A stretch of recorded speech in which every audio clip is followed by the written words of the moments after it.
All right. Well, shalom to everybody.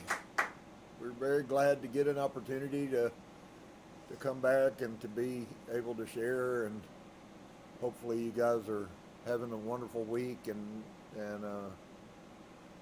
since Saturday when we're here together, I hope that you've grown and learned and found some peace and all kinds of things that are coming out of this. So we're going to pick up tonight. I left off at verse 7 in the Gospel of Thomas. For those that might have seen it or might not have seen it, we are in the Gospel of Thomas. The version I'm reading from is a scholar's version. You can download that PDF. Quite interesting to say the least, and I know last week was pretty profound. If it were possible, this week maybe even more so. And so if I'm capable of extracting a few things that help us to see that maybe this person, Yeshua, wasn't at all what we were told he was, but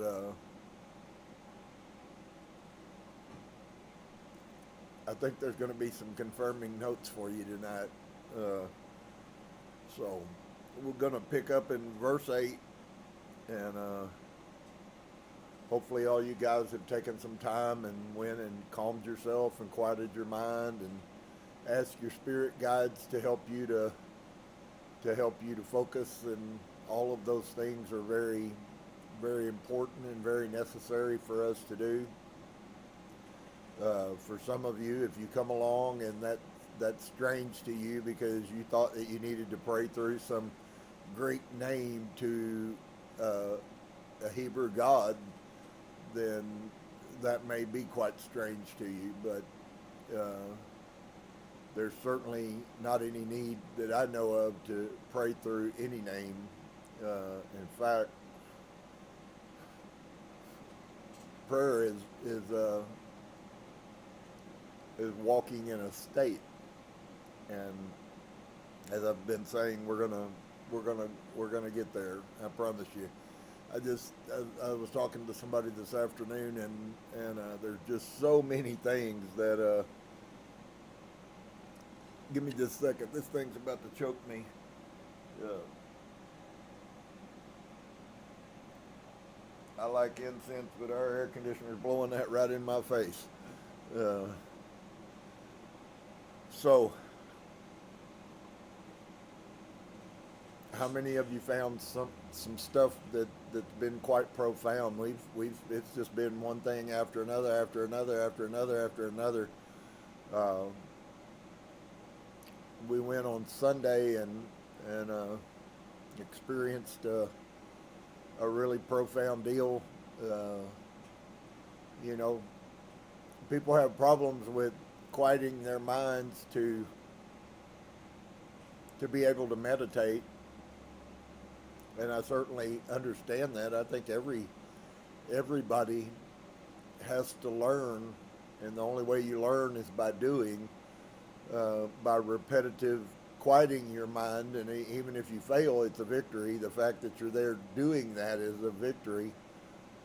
And so we were really blessed. We were in a really intense meditation field, and you could feel the vibrations, and it was pretty cool for about an hour and a half. Seemed like it was about 20 or 30 minutes, and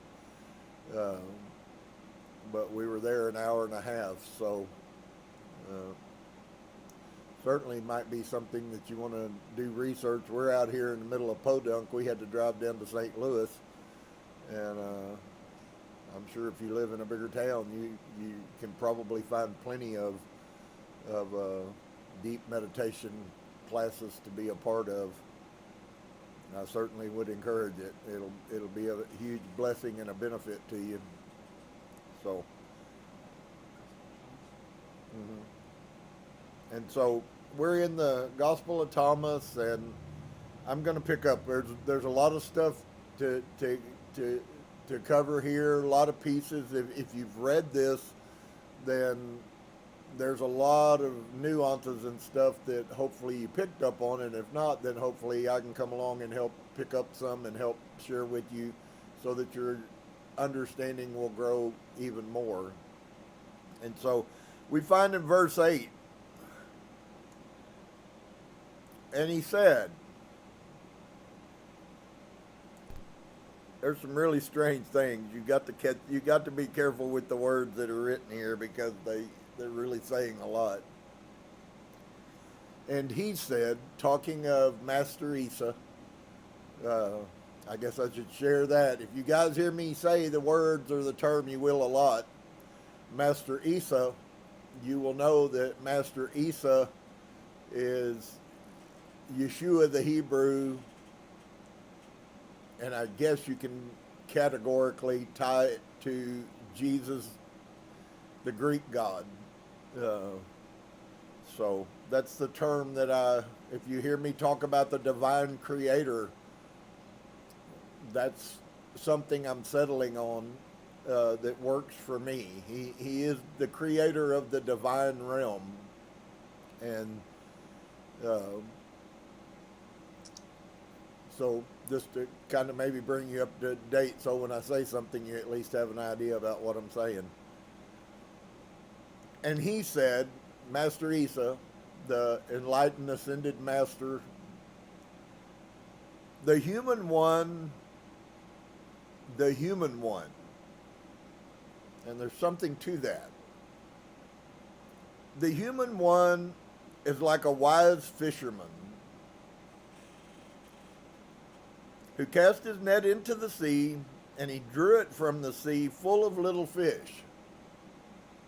Among them, the wise fisherman discovered a fine large fish. He threw all the little fish back into the sea and easily chose the large fish.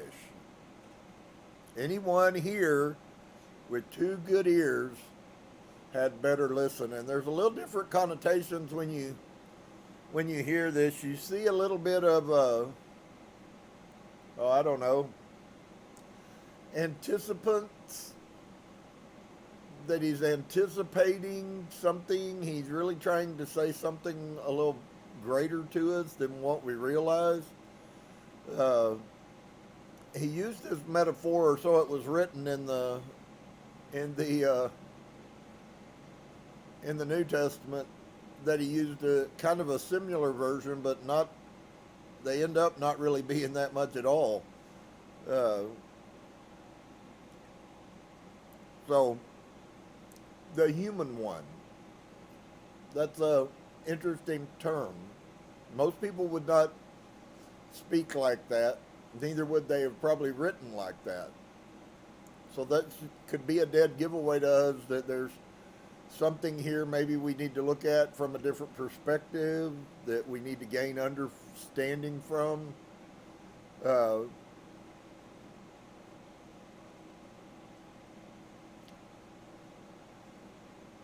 I don't think that we always realize that there are really separate categories that you're going to encounter going on.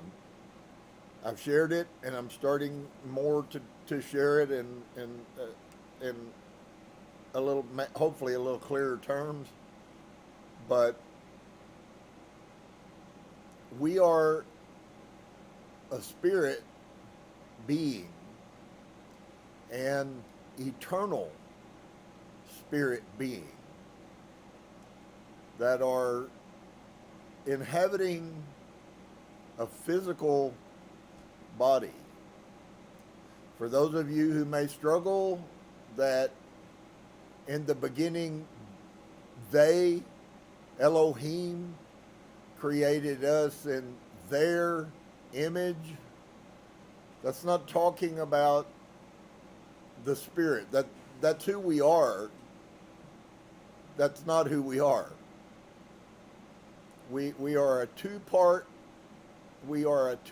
thing. We are divine light inhabiting a physical human body. And maybe you knew that at one level. On the other side, maybe there's more there also than what we've really taken the time to understand. We're not waiting for a time for someone to save us and for something to go on that makes us eternal. What has been robbed from us is the understanding and knowledge that we are the eternal. We are. I, Rob Turner, am not this body. I, Rob Turner, live in this body. And so we can then know that all of these things that have been hindrances to us are really only because we allow them to, is the only reason that they are hindrances. So the human one, we could call ourselves the human one because we're in a human body. But we are, I am, whether we're in body or whether we're out of body. We are pure energy. We are pure light. Spirit, if you want to use that term, is very acceptable. And we inhabit. We come into this house, this temple. That's why it's important that we take care of it. Because how we do our job, how we fulfill the contract we signed before we came into this human body, how we do that, as I think all of us know, is based on how well we can get along. Maybe some of you have bad backs, or you had a hard life, and you had to work hard and you damaged some area of yourself. I think had we, and I've looked at this often as we go back, how much as humans we were failed by those who went before us, and how much we also did the same. Was it done intentionally? No. It was done out of ignorance in most cases. But certainly to say anything less, could I be more effective if I had taken better care of my body? Is there anyone who might agree with that? Just the sheer fact that you had less hurts and less broken things in your life would determine that you would be more capable, more fluid. If we taught exercise as a way of existence, would we all be in better shape? Would we all be thinner? Would we all be stronger? Would we all be more disciplined? Well, all of the above and many, many more. And so I can't necessarily go back, as much as I would love to, and be 30 again. But if I could, it certainly would not offend me a bit to be in a lot better position than what I am. So the next principle he's trying to show us, first off, let's talk about a wise fisherman. There's a reason why he didn't just say a fisherman cast his net in and he pulled up, but a wise fisherman who cast his net in the sea, he drew it up from the sea full of little fish, and among them the wise fisherman discovered a fine large fish. He threw all the little fish back into the sea and easily chose the large fish. Anyone here with 2 good ears had better hear. Okay? So he caught much, but he kept little. Even though the fish he did keep was the biggest fish, in quantity, the little fish way outweighed. So there's a principle here for our lives. We encounter many things, most of which we need to let go of. We need to focus on keeping those things that are big, and so you could say grandiose, you could say those things that are potent, you could say those things that are powerful, if you want to use those metaphors in the picture. But to be sure, we focus oftentimes, maybe you can relate, that oftentimes we tend to focus on things that we perceive to be big. Understand, there's a reason why the fisherman was wise. One of the reasons the fisherman was wise, because he chose.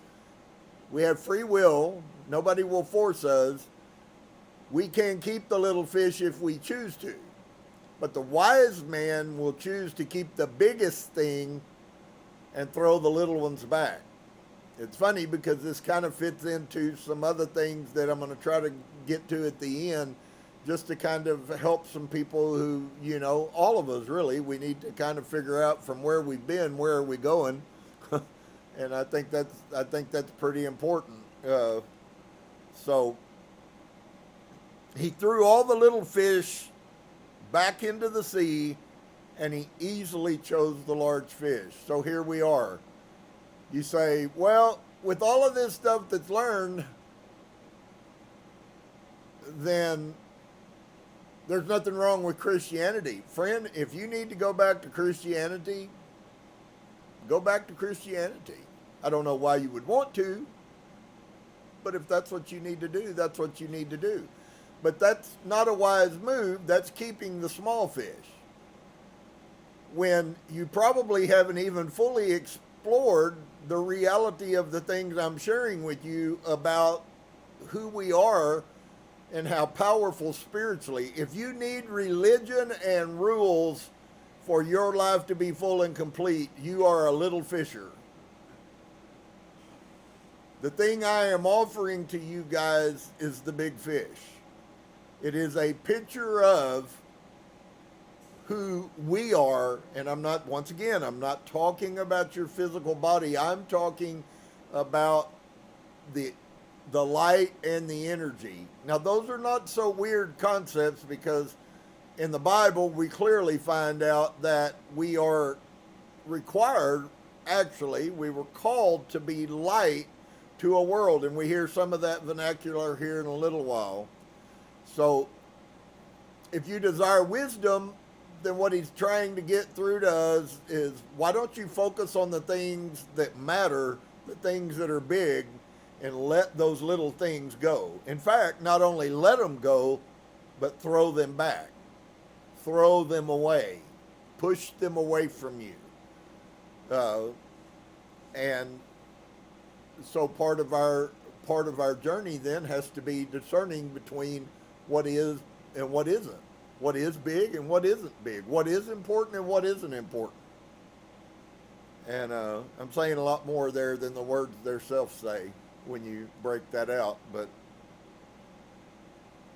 and so verse 9, Jesus says, look, the sower went out and he took a handful of seeds and scattered them, and some fell on the road, and the birds came and gathered them, and others fell on rock, and they did not take root in the soil, and did not produce heads of grain. Others fell on thorns, and they choked the seeds, and the worms ate them.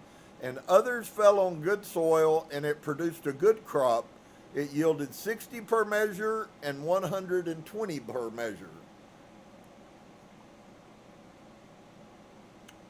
So who brought forth? And then there's a question about who you want to be. Are you interested in being a 60%er? Or are you desirous to be a 120%er? Well, since he just told us that a wise man would throw back the lesser to keep the greater,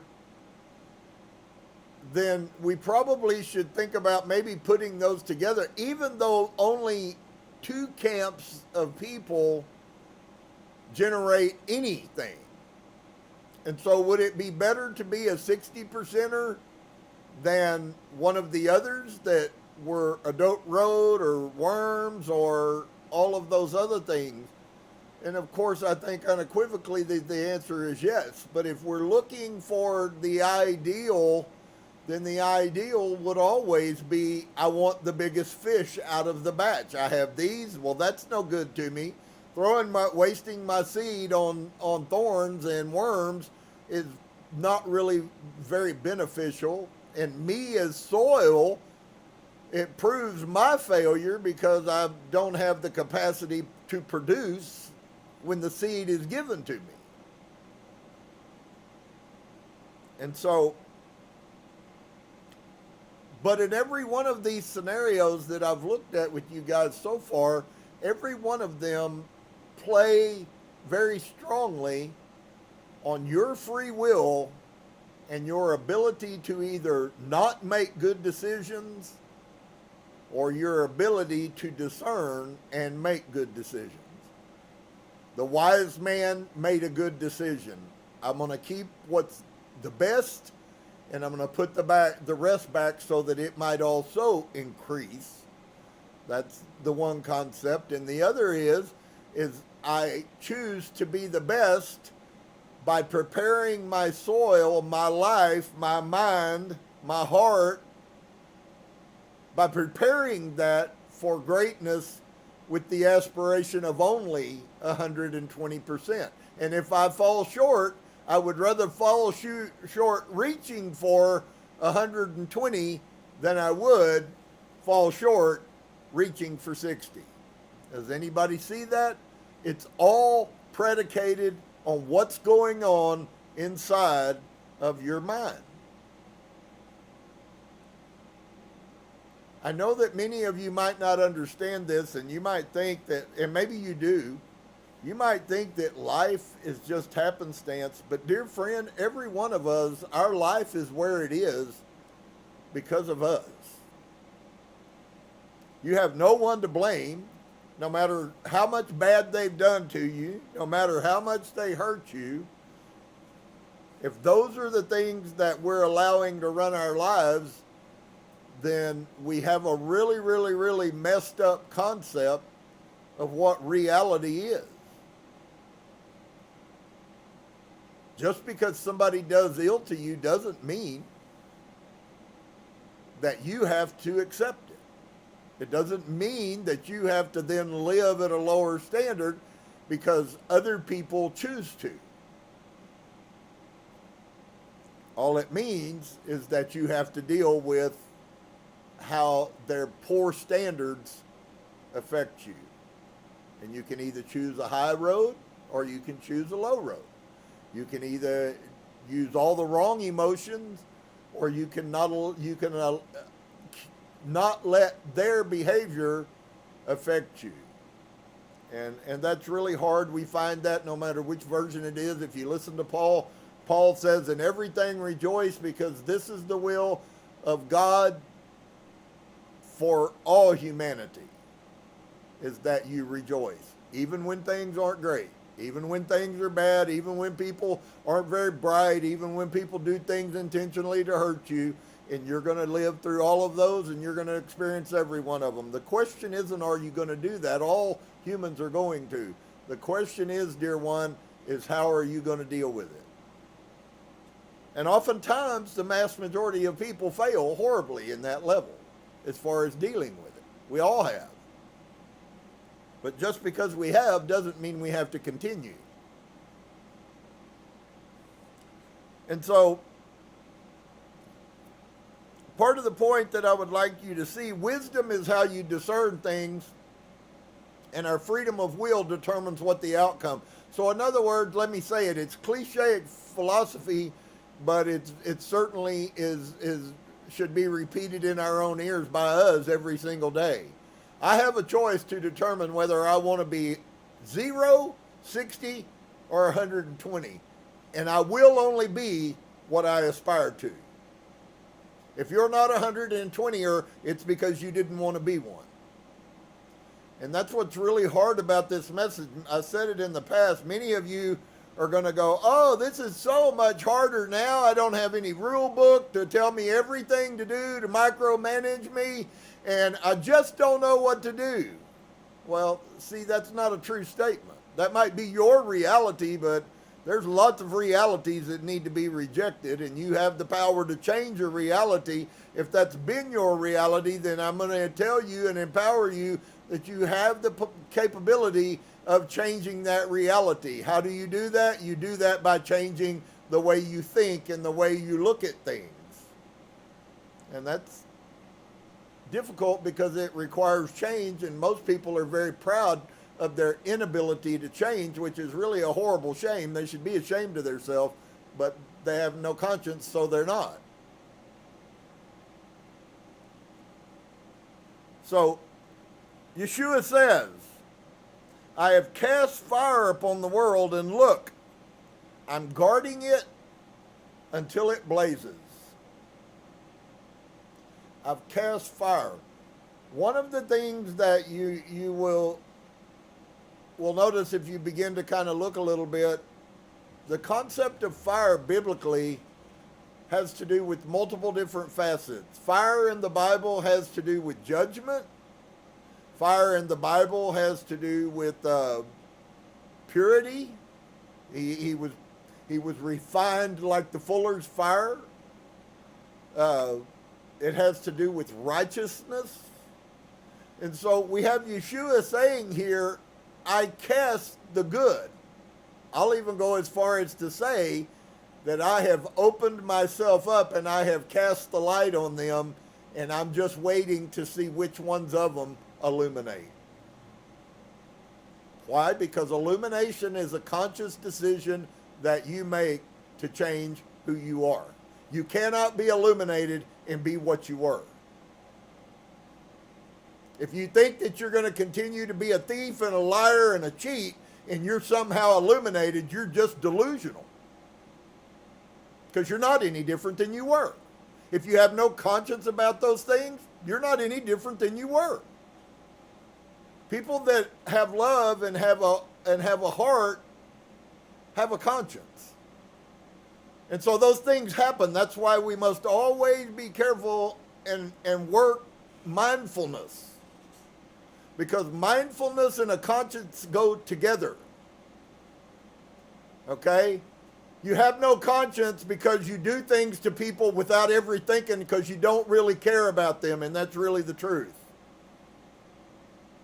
A mindful person has a conscience because they're mindful of how other people feel. Are you seeing that?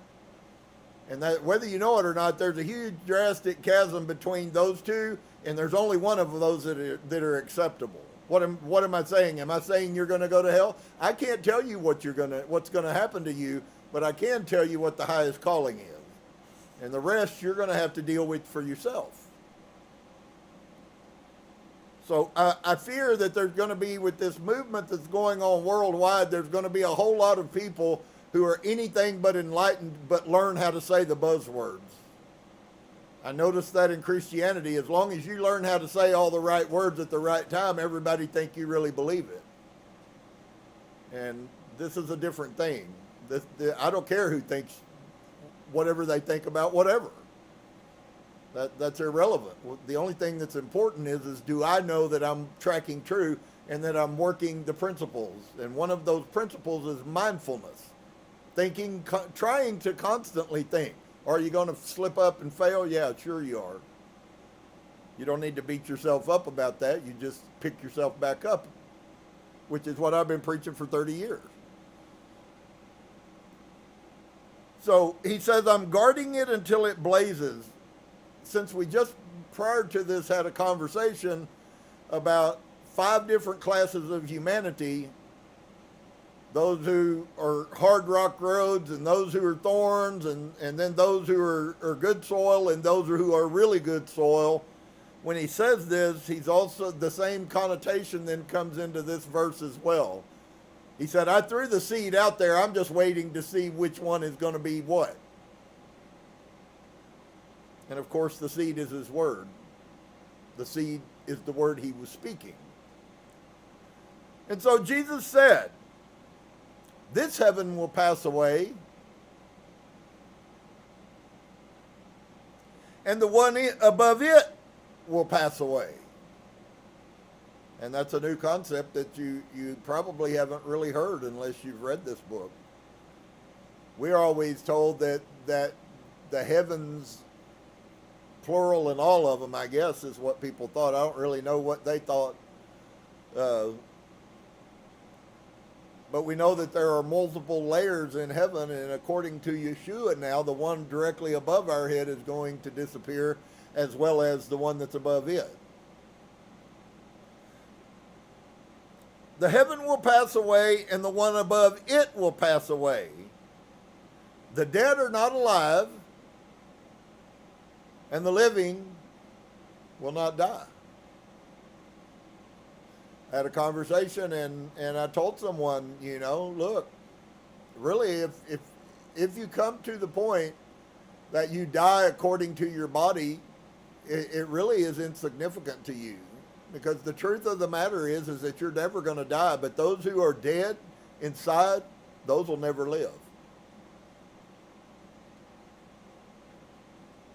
There are those who will never come to life.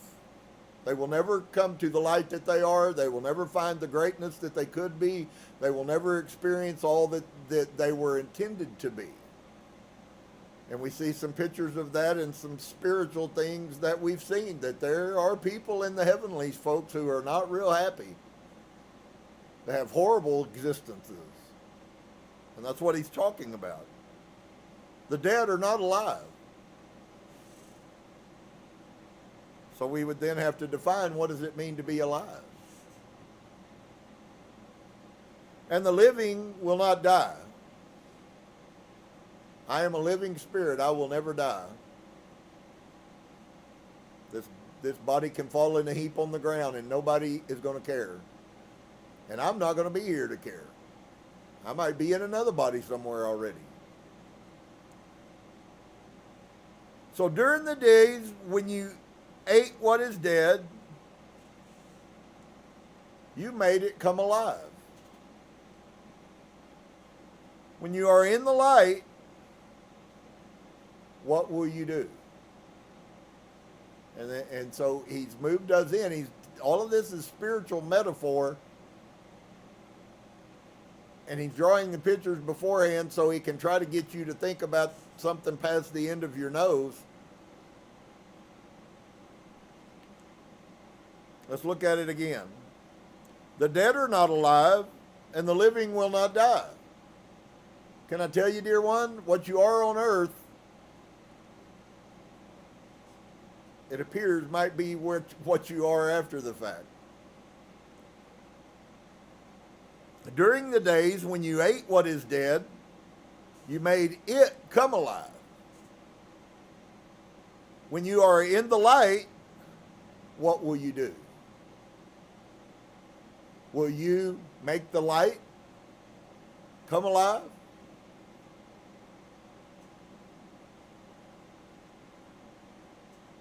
On the day when you were one, you became two. You understand what he's saying there? You can read right over this stuff, and if you don't have any idea, you're not going to ever figure out what's being said. And what he's saying is so profound, it's not even funny. On the day when you were one, on what day were you one? And on what day were you one with what?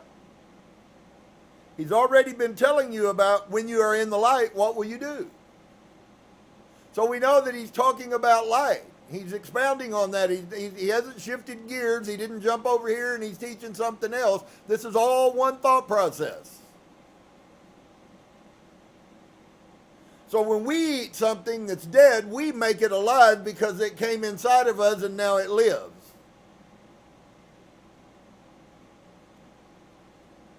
When you are in the light, what will you do? On the day when you were one, you became two. But when you become two, what will you do? Really easy, like I said, to look over that. And if you know, some of these verses need hours and days to be pondered, quite honestly. So what will it be like? What will you do when you become light? What happens when you become two? What will you do when you become two? When I become two, my body's going to get buried, and I'm going to begin to be the light that I always have been. See, we have a lack of a predisposed idea that we are already light, that light lives in us, that we are energy, that we are light, the light of this world. We're supposed to be that light even while we're in this body. When did the two become one? When my body and my spirit are separated, then I became two. When I become separated, what will I do?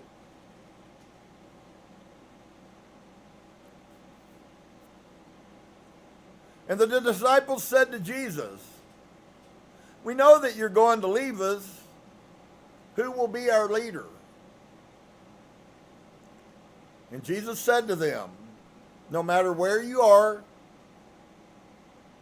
to go to James the just, for whose sake heaven and earth came into being." Now, I know some of you may not understand this. It's a very hard scripture, and Christianity hates this scripture. In fact, they hate all of these because they expose what the truth is. I mean, here we have Christian people who don't even know that they're light. We think it's some kid song that we sang in Sun Worship Day services when we were little bitty kids about this little light of mine, I'm going to let it shine. And you probably can't find a more significant statement than that one. Because there's lots of people who are supernatural beings and yet never find what it is that their purpose even was, much less to fulfill it. And what you probably think your purpose is and what it may be can very often be quite different, depending on whether you're defining what your purpose is or the Spirit is defining what your purpose is. And so we know you're going to leave us. Who will be our leader? And Jesus says to them, no matter where you are to go to James the just, for whose sake heaven and earth came into being. Well, let's hold a couple of things right there. First off, James the just was amongst the Essenes, was considered to be the righteous teacher. So it's not strange that he would send anyone after he was gone to the righteous teacher, because he himself was a righteous teacher. And we can pretty much be sure up to a large quantity of most of the most prominent scholars that whatever thing Master Isa or Jesus was, whatever thing he was, his brother James the Just, or the righteous teacher, that he also was the same. And even more so when you see that when he left, he gave the throttle over to his brother. And when James was died, he gave the throttle over to yet again his brother. And when he died, he gave yet again. They have this traced out to about at least 120 years after Yeshua, including grandsons.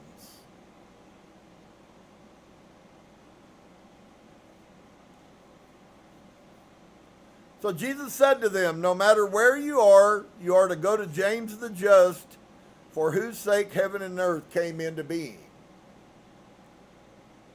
Jesus said to his disciples, compare me to something and tell me what I am like.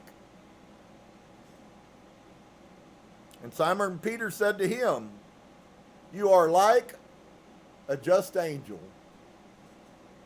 Another reason here why they don't want Christianity to know this.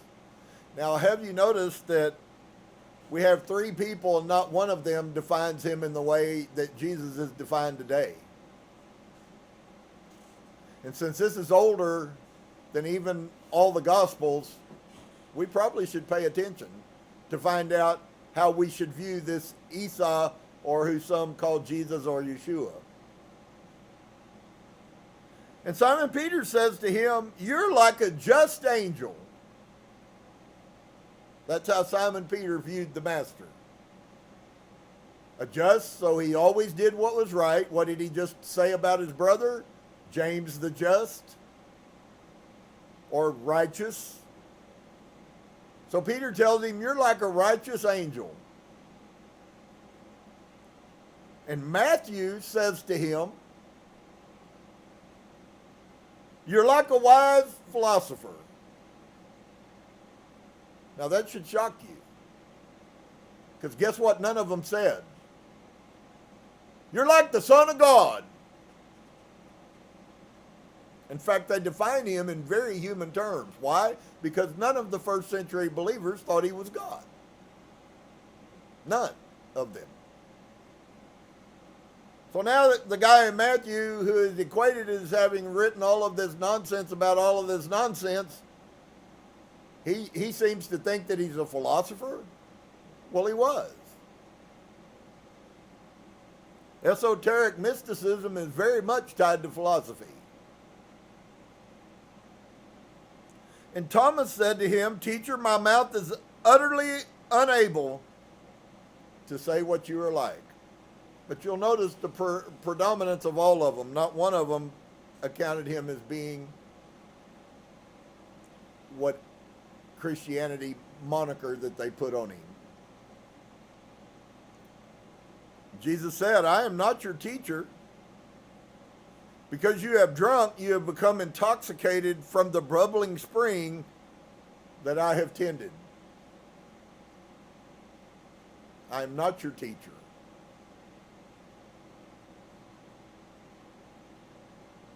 But because you drank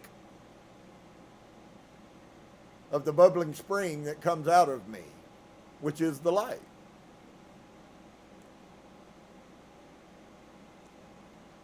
And he took him and he withdrew and he spoke 3 sayings to him. And when Thomas came back to his friends, they asked him, what did Jesus say to you? And Thomas said to them, if I tell you one of the sayings he spoke to me, you will pick up rocks and stone me. And fire will come from the rocks and devour you.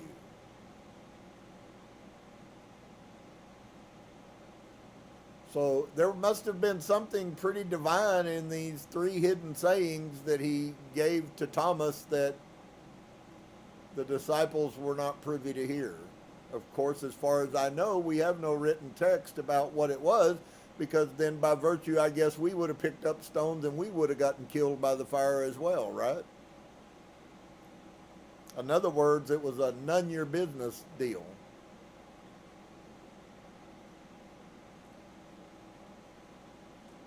Jesus said to them,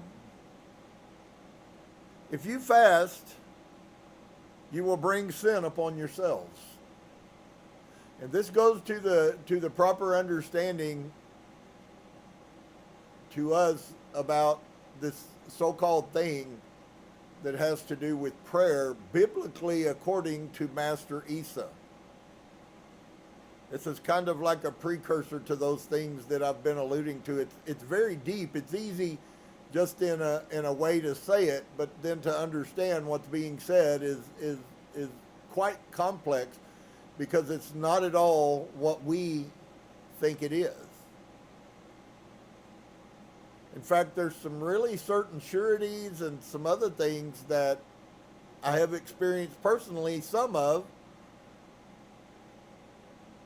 but never to a point that I would quote unquote say that even though I saw supernatural healings done, it's never been to the point that I can say I was functioning it in the manner in which I should be. Certainly not in the manner in which I would like to be. And that's my fault. But we are in the process of rectifying that. That's why we're here.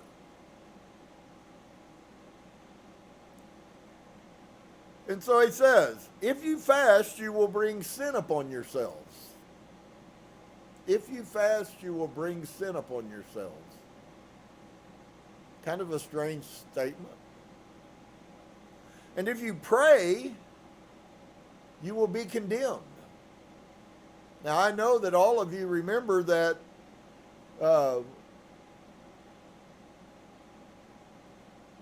the Our Father and out of the Mishnah, which exists in the New Testament, Jesus teaches how to pray. Well, you have to admit there's a little bit of contradiction, conflict between that, which is just a requote out of the Mishnah, and the statement that's being made here is there's something more that's esoteric, that's infinitely deeper, that's hidden from you guys.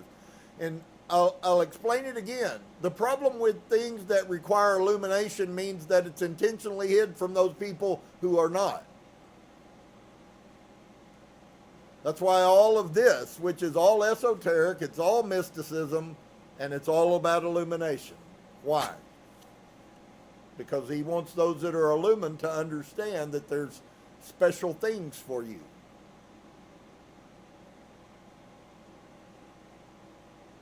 And so, if you fast, you will bring sin upon yourselves. And if you pray, you will be condemned. And if you give to charity, you will harm your spirits. And you can see those are all contradictory to certainly the Christian belief. So what do they mean?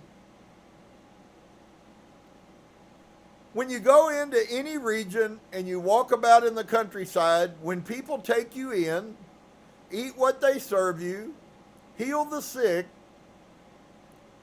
among them, after all, what goes into your mouth won't defile you, and what comes out of your mouth will. So that's a hard saying, because everything seems to be backwards from what you grew up with if you read the Bible at all. Most people that went to church don't really know much about the scriptures, so I've found anyway. And usually it's what somebody else told them it means.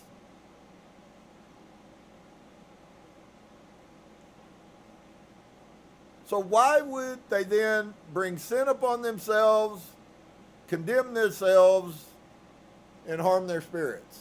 That's the first three questions. If you didn't know that you should ask those are the first three questions that you should ask.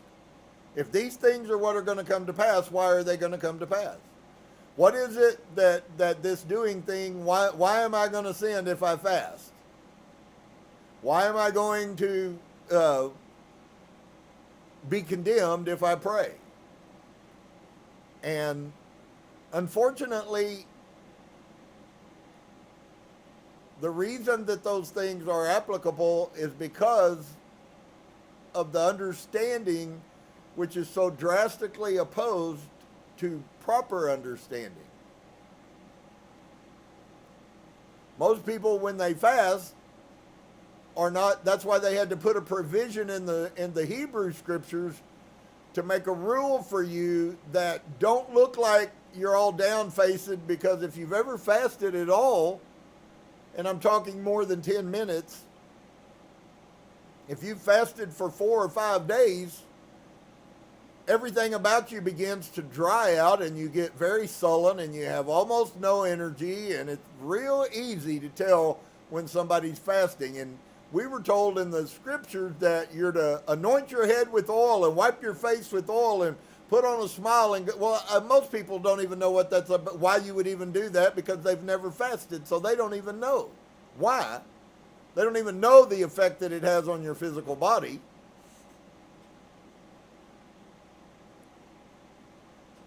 And if you pray, why will you be condemned?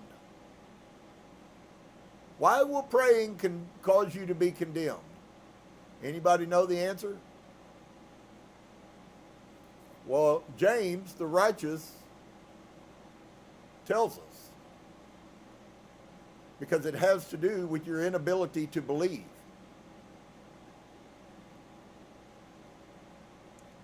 And I'm not talking about mental ascension. I'm talking about heart ascension. And if you give to charity, you will harm your spirits. Does anybody know what that conflict is about? Conflict, how will you harm your spirits? You will harm your spirits by your charity if you don't give from the right place. When he said your spirit, that was the indicator for us. Because you don't give from a right heart. You give out of obedience, or you give out of some other manipulation. It's not coming from inside of you. And if it's not coming from your light, if it's not coming from inside of you, then it's fake anyways. That's why he said, love people as you wanted to be loved.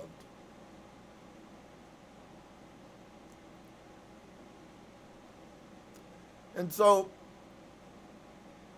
but he gives us that, and then he says, when you go into any region and walk about in the countryside, when people take you in, eat what they serve you, heal the sick amongst them. After all, what goes into your mouth won't defile you, and what comes out of your mouth will. He's referring to the defilement of the things that he just said. The words that you say when you give your charity, and the prayers that you pray, and the way that you behave when you fast. That's what defiles you, is you. Your behavior, your heart, your mind, how you do, why you do, what you do. Once again, all tie back to the discipline of mindfulness.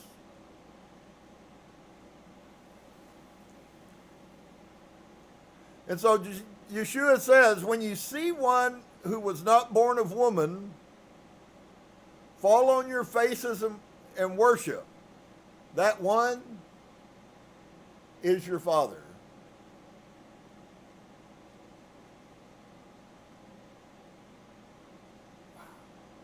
One who was not born of women. Well, let's see. Was he born of women? Yep. That wasn't talking about him. He's not the Father. What might he be talking about? And how might we see this one? Anybody got did the clue work for you? How do we see this one? We see the one that lives inside of us. I am.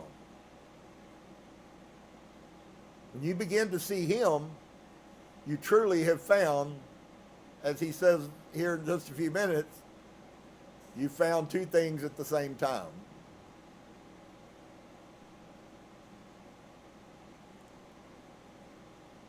And so he says, Jesus said, perhaps people think that I have come to cast peace upon the world. They do not know that I have come to cast conflicts upon the earth. fire, judgment, sword, war, death. For there will be 5 in a house, and there will be 3 against 2, and 2 against 3. Father against son, and son against father, and they will stand alone. Kind of might seem like a just disjointed thought process. But he says he came to do that. Why did he come to do that? Because he came to bring illumination, and not everyone will accept what the truth is. And all of those who do not, maybe some of you have already, maybe some of you will in the future. If you begin to learn and you begin to tell people the things which you have learned, you will begin to see the division start.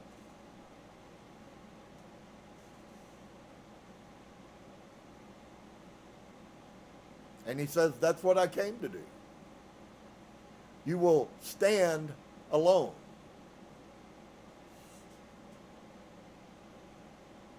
And Jesus said, I will give you what no eye has seen, and what no ear has heard, what no hand has touched, and what has not arisen in the human heart. You have to understand the human heart, not the heart of our light. That's what he will give you. Now, Paul takes that, and I could certainly believe that it came from that. Eye hasn't seen, and ear hasn't heard, and neither has entered into the heart of man the things that God has prepared for those who love him. That was the New Testament version. While these sound very similar, there's a lot of different connotation between the two. Because first off, this has nothing to do with God, except the God in me. Remember, we are Elohim. That's going to be hard for some of you to really ever get a hold of. It's going to be really difficult for many of you who've been in Christianity to drop those things, to drop the past, to actually wipe it out of the door, sweep the floor, and get the house clean so you can fill it with a new thought process. And just so you know, it's just as spirits, okay? If you don't empty the house, the new spirit will not come. Paul teaches a teaching very similar to this. You have to first clean the house. A lot of people want to circumvent, and they want to keep a dirty house and put some good stuff in it. And all you do is defile what you put in it. Why? Because you can't understand through those belief systems, you can't understand what the truth is and how important this is. If you believe that somebody died, and if you'll just take a bath in their blood, that you have salvation, and past that point, there's nothing else that you need to do. You can never come to a place to where you ever find out who you are and who you're capable even more. Because you will never try. You will never use discipline. You won't make yourself behave. You won't deal with your mind. You'll stay just exactly as you were, and you'll talk like you're somehow different. And those are not the same thing, friend.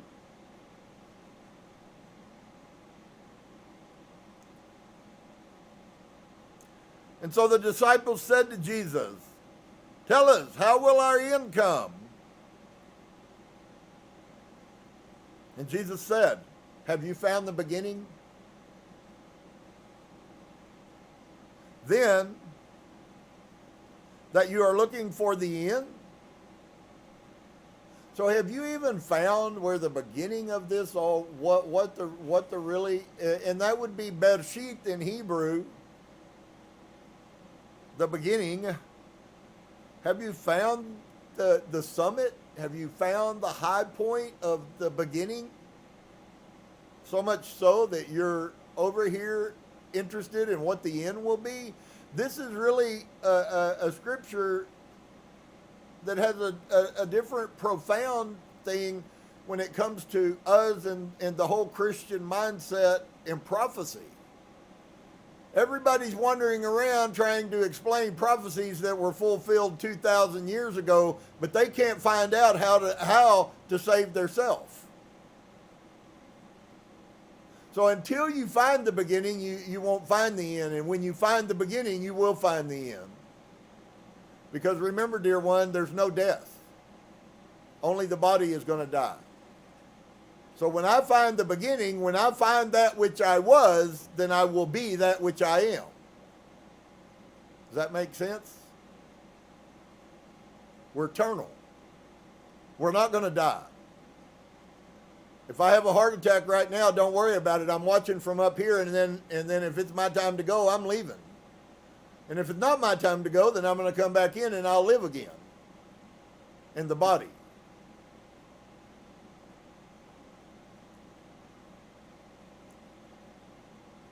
So have you found the beginning then that you are looking for the end? You see, the end will be where the beginning is. Well, even the scripture tells us, any of you remember the little scripture that all spirits were put into their bodies by the Creator, and when you're dead, you do what? You return to Him who gave it. So the beginning, you're going to see a couple of more principles that are tied to this. We are light now. This is really, for some of you, may be too much, and for others, it's verging on. But it may be quite difficult for you to understand and to grasp the reality. It's okay if it is. Just be honest about it, and eventually you'll get it. It'll come to you. It's not like if you don't get it today, the world's going to end. Nothing's changed just because you don't quite understand some deep significance, although we need to be understanding the deep significance so we can be successful.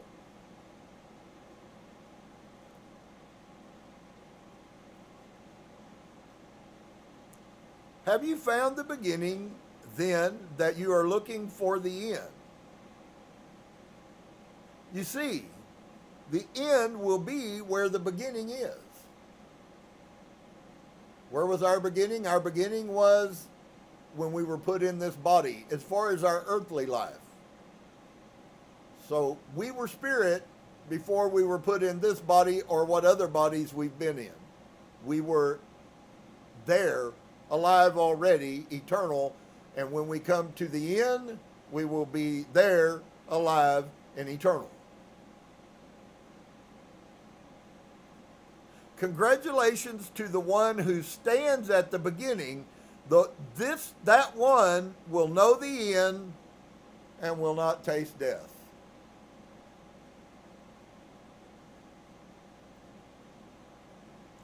So instead of really answering maybe the question they wanted, he gives them another question and then gives them an answer that they're not looking for.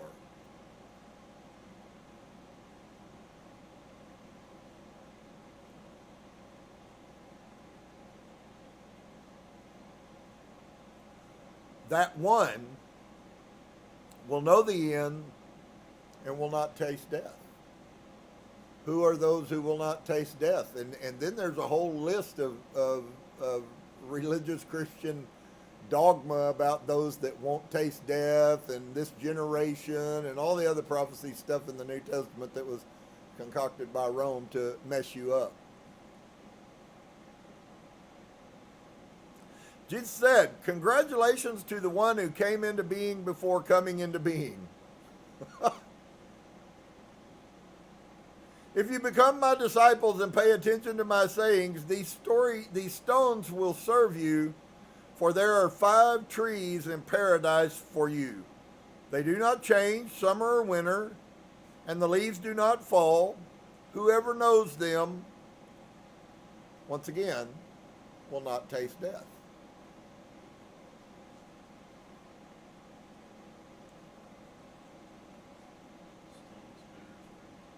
Uh-huh. Stones bear feet. Uh-huh.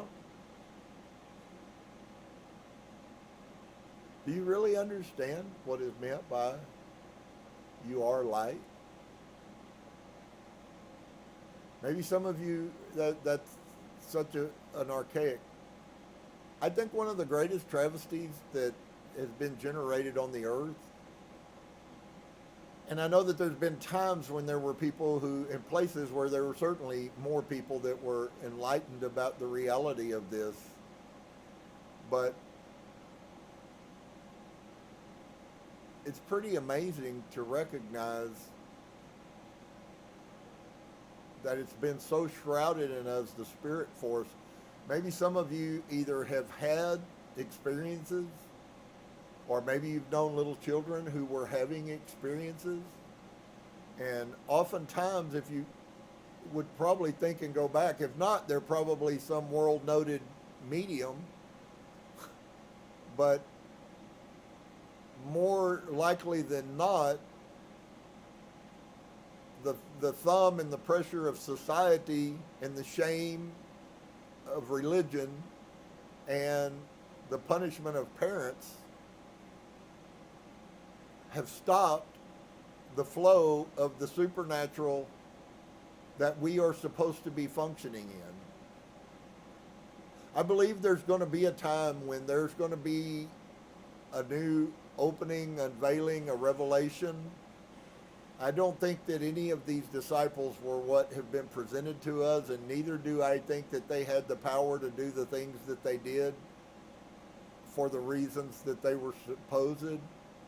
The truth of the matter is, friend, is every one of us was intended to be supernatural. We made a conscious choice to come from the otherness, the divine, the universe, and we made a choice because we had a weakness or a failing, something that we haven't taken care of. I call it a character trait, and that might not be the exact proper term, but that fits for the connotation. There was some flaw in me, even though I'm eternal, even though I'm light, there was something that I needed to work on in my life, which is why I accepted the responsibility to come here. And the same exactly for you. And so we spend most of our life, and so I would like to say this. There's a question that gets asked, and I think it's valid, but it's really kind of like just the base. It's like the lower chakra. We need it and we have to have it, but let's don't stay there. And that question would be this. Was I put here for the people that I struggle with, or were they put here for me? And my belief system is that it's neither. Well, a better way to say it might be that it's both. Because if we love people, then we want to help them with their weaknesses. We want to help them when they're weak. A person who's sick doesn't need your healing when they're healthy. They need healing when they're sick. We don't need help when we've got the world under control and we understand all things and we can do all things. That's not when we need help. We need help when we're not at that place, when we have a character flaw.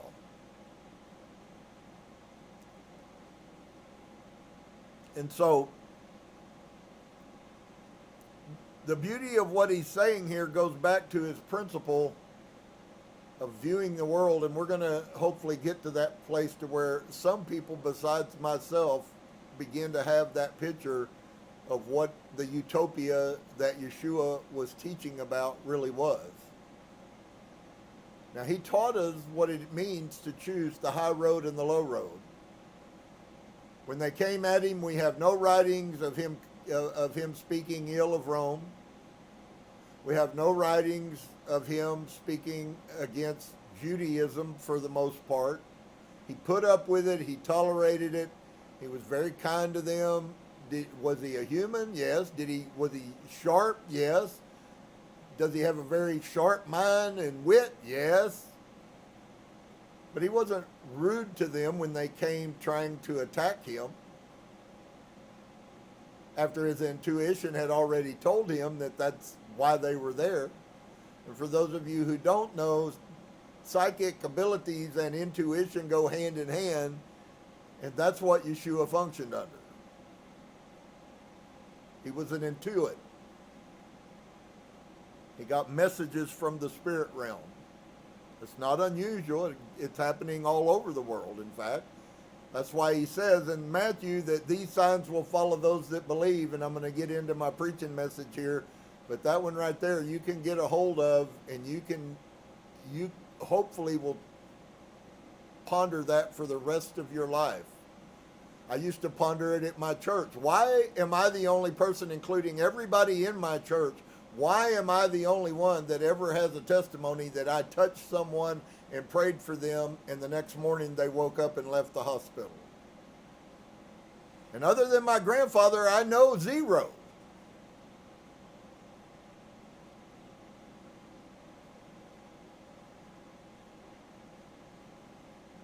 These signs will follow those that believe. So what is the other side of that really saying? That if these signs are not following, it's an indicator of your unbelief. And that's a hard message, because people want to believe that their faith is right, but we don't understand what we were created to be, and we also, because of that, don't understand how sick we are. How the truth has been hidden from us. And in many cases, people would rather stay because that's easy, instead of going through the struggle that it takes. If it took Yeshua 18 years, 15 years in India and China to learn what he learned, to come back and do what he did, what does that say to us? And all of that time he was living in monasteries. What does that say to us? Is this stuff going to just come overnight? Probably not. It's a lifetime journey, the rest of your life.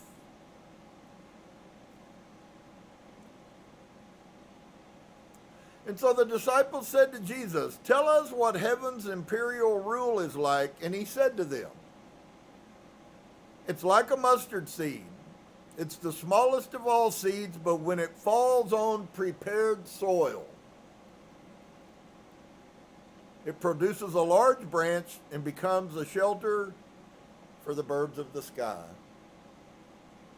And of course, I'm quite sure you can figure out that's infinitely larger than what we might think it is.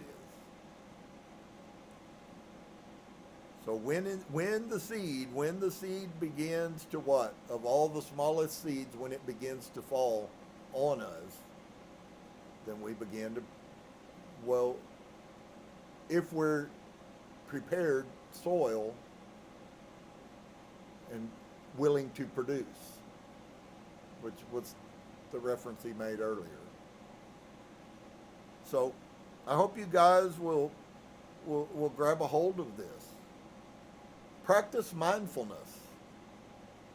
I realize that you might not want to try to practice mindfulness, although, believe it or not, it is a form of mindfulness to cut your mind off. Because you can't reach the places inside that meditation helps if you're twisted up and your mind just keeps running 100 miles an hour. Most of the time, that's an indicator that we have a very undisciplined mind.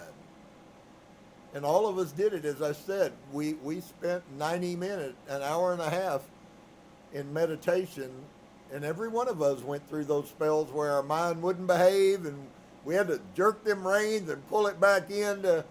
It's okay. Don't stop just because you're struggling, just because you're sitting there and your mind won't be quiet. Calm yourself, breathe, and let go. And you know what? Little by little, and eventually by eventually. But it is a discipline. You must discipline yourself. That's the only way you can be successful, is when you discipline yourself. And so, since this is a journey of us, I know it's a lot better just to put your Sunday go-to-meeting clothes on and go to church and listen to a 30-minute sermon and shoot the breeze with everybody and go home and you're saved for the day. But that never was reality, and it's still not. So hopefully you will have a desire. And if you don't have a desire, then all I can do is just as you, I guess, is to trust that the spirit, the energy, the light will give you a desire for the things that you don't have a desire for now. I desire to see people healed. I know y'all don't, and I don't know anybody really other than the people that I know that are here, but I used to walk in hospitals and walk down the ICU aisles on purpose and ponder in my mind what it would be like if as I walked across the door of those rooms, that people begin to get up out of the ICU and walk out of there and say, I'm healed, I'm going home. I don't think that's a bad thing for us to ponder and to desire. It's actually proven by him, as well as Peter and the others, that was their heart. Where were they always at? They always find themselves around people who are in need. You just heard what he just said. Heal people. Wherever you go, heal people. Well, don't we kind of have an obligation, if we're going to fulfill those words, don't we kind of have an obligation to put ourselves in a place to where we even have healing for people? I mean, kind of, don't you have to learn how to heal before you can heal? You're pretty much self-centered and an egotist if you think just somebody being in your presence just out of the blue is all of a sudden going to be healed. And you haven't prepared your vessel for that. I'm not saying it had never happened. I suspect it has. But the vessel was already prepared. And since it's the light that does the work anyways, my responsibility is to get myself in a place where the light can use me. And that is your responsibility too. And so I hope you guys will think about it. The shift is amazing. This is about a purpose, friends. We're very close to some really, really, really crazy thing happening. And the next 20 years is going to be out of this world. But right now we have this year to get through. And many, many, many people are concerned about that even happening. I think the good news is we pretty much can figure that we're going to make it through it. The only question is how hard is it going to be to get through? So, at least I know for me. I have a word that I'm going through. I don't have a word that you are. So, we have to apply ourselves. What do you want? Do you want the same history and the same future that you've had in history? Or do you want something different? Because if you want something different, you have to do different. And what you've done didn't produce the fruit, so you need to prepare your soil or yourself so that you can do differently and produce for the kingdom. Shalom to each and every one of you. I hope that you experience the fullness and all that there is. I hope that you are working some of these disciplines like meditation and thoughtfulness and kindness and long suffering and patience and always remember, you must start those things with yourself. Until you love yourself, friend, you can never keep the commandment we were told to keep, which is to love your neighbor. It's absolutely impossible for you to hate yourself and love your neighbor. You must first love you. And so if you're one of those who's struggling a lot with your failures, I don't condone those things. I don't condone my failures. But I will tell you, if you will make a conscious choice to begin the journey to conquer those failures, you will. If you will continue, you will. If you will persevere to the end, you will attain the prize, is how it's said. So, shalom to each and every one of you. We'll be back Saturday. If the Divine Creator chooses, we'll be back on Saturday at 2 o'clock I hope you guys will come and be a part of that. We're going to take a look at the second chapter in Mauro Biglino's book, The Naked Bible, and reveal some more about the corruptions in the Hebrew language that have been given to us, handed down by religious theologians.